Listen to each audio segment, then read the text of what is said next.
Well, hello and welcome to our ShoreTel phone training. This training is designed for reviewing of the ShoreTel IP420 phone and is really designed around those who are using the 420 phone, mostly for education. So it might be a school district or college and have educators or faculty who are going to be using the IP420 phone. So the goal of today's training is threefold. First of all, we want to orient you to the IP420 phone. We're going to look at the display and the buttons on the phone, kind of review what they all do. We're going to review making calls, both internal and external calls, just a couple of tips on doing that effectively. And lastly, we're going to go over the 3 steps to setting up your voicemail. Try to keep it easy, 1, 2, 3. We'll also pepper that with a few delivery options you might want to consider depending on how connected you want to be to those voicemail messages.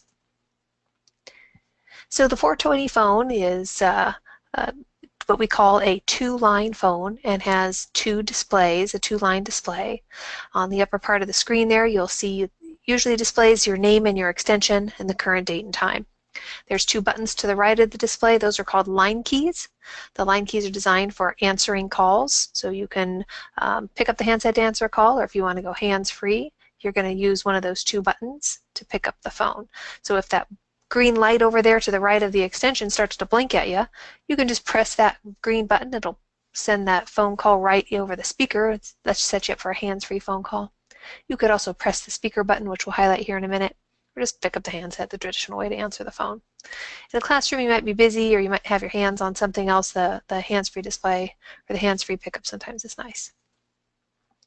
So just below the display to the right, you'll see kind of a horizontal toggle or a vertical toggle where it has an up and down arrow, and there's actually a little select button in the center. That round circle is kind of a soft select button.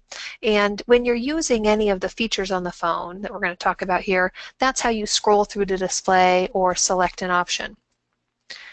The directory button just to the left of that toggle is designed for searching for people in the system directory. Now this will search anyone in any site, so if you have a multi-site facility or organization, it's going to search contacts at all of those sites. There's a couple ways to search the directory. If you've got a small directory, you can just scroll through until you see the name. They'll be listed alphabetically.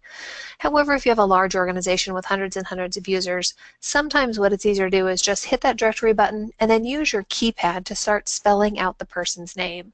So if I needed to speak to John, I would just spell John on the keypad. I'd actually end up pressing the keys 5, 6, 4, 6 because that spells John. And any name, first or last, that matches that key combination will show up in the display, and then I can scroll through a much smaller list of potential targets. One thing to be aware of is when you do find the person that you want to call, use that scroll bar to highlight the name of the person you want to reach.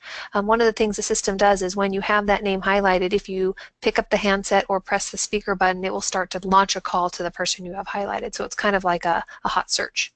Same thing with history. If you click the history button there, it's just to the right of the handset on the bottom of those feature keys. The history will show you the last couple hundred calls to, from, or missed on your phone. There'll be an icon next to each phone number in the display. You'll see the internal extension of the person who called you, or maybe the external phone number if you receive caller ID from your carrier. Again, as you scroll through that history, whatever number you have highlighted, if you pick up your handset, it will dial that person back. So it kind of saves you some dial time, or if you don't remember, or you just want to quickly call someone that you just called and not have to look up their number again, just hit history and it'll show you the numbers that have been dialed. When you're on a call, you might need to transfer that number somewhere. So you've got some options when you transfer. There's 2 ways the ShoreTel system transfers. It either transfers blind or consultatively. So to transfer, you can do the very simple thing. You hit the transfer key, that starts the transfer process. You can then dial the 3 or 4-digit internal extension you need to transfer the call to, and you can do one of 2 things at this point. You can hit the transfer button a second time, that'll send the call off. If you hit the transfer button a second time and you want to announce the call, just stay on the handset. When the second person answers, you can announce the call and then hit the transfer button after you announce the caller, and that will connect those 2 parties together. Or the super simple, hit transfer, dial the extension you need it to go to, and just hang up. The call will actually transfer if you dial a valid extension. Conferencing works very similar to transfer. You're going to just have a person on the phone with you. You're going to hit that conference button, dial the extension you want to conference in, and hit the conference button a second time when the person answers. That brings you into a three-party conference. So conference, extension number, conference. Now I used extension number, but you can actually transfer a conference to an external number. You just need to hit the outside line prompt key. So on most PBX phone systems, you have to dial a 9 to get an outside line. So you would hit transfer 9 and then the 10-digit number you wanted to transfer to. Same thing with conferencing.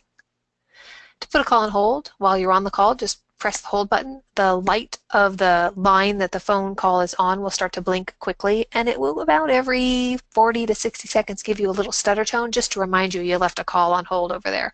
So if your phone's kind of chirping at you every couple of minutes, it's because you've got a call left on hold.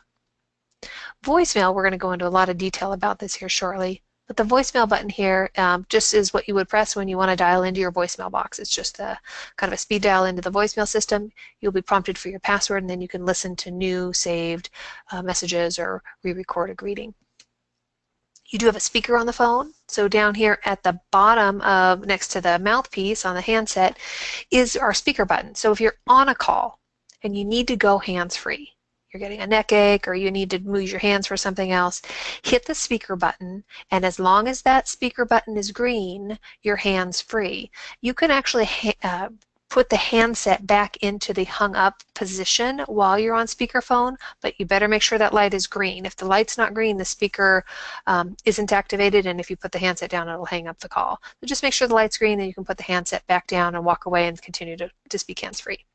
The mute button just above the speaker there, very similar. The mute button is going to mute whatever audio path you're on. So if you're using the handset, it mutes the handset. If you're on speaker, it will mute your audio coming through the speaker or through the microphone.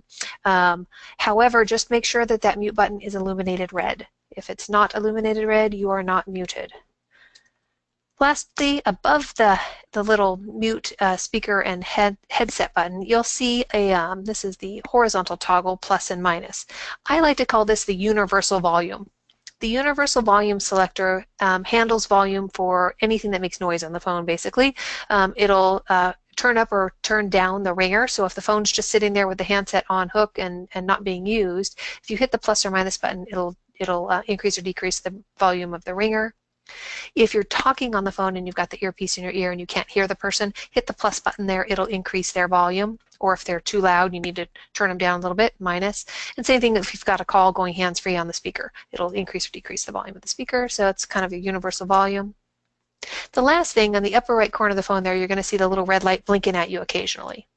All that's doing is telling you that you've got a new voice message that you haven't listened to yet.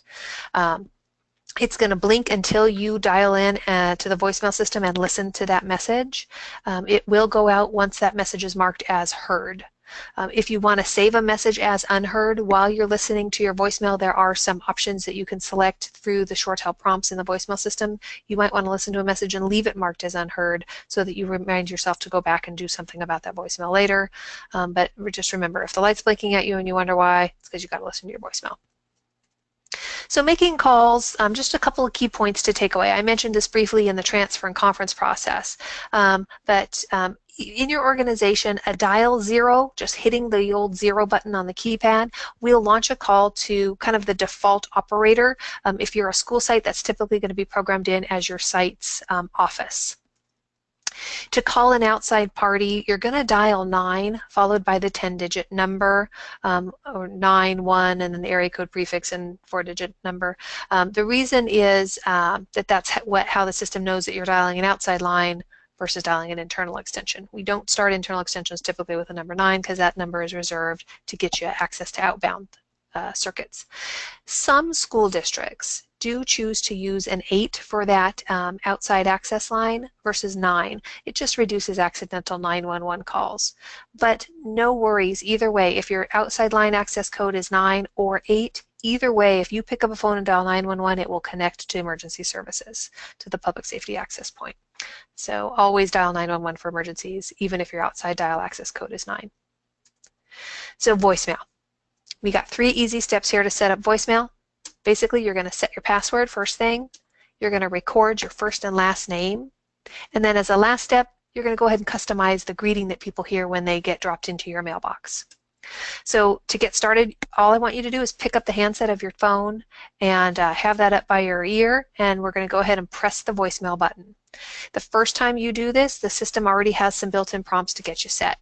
So you're going to, with that handset in hand, hit the voicemail button, and the first thing you're going to hear is, please enter a password. You're going to go, great, I haven't set my password yet. How do I know what my password is? Your system administrator is going to send you a default password. It'll be the same for everybody when they first log in. We typically don't leave it as 1234, but whatever that default password is, your system administrator or project team will be sending you your default password. That'll be the same for everybody, but we don't let people keep that default password. The system will force you to create a new, unique, minimum 4-digit password.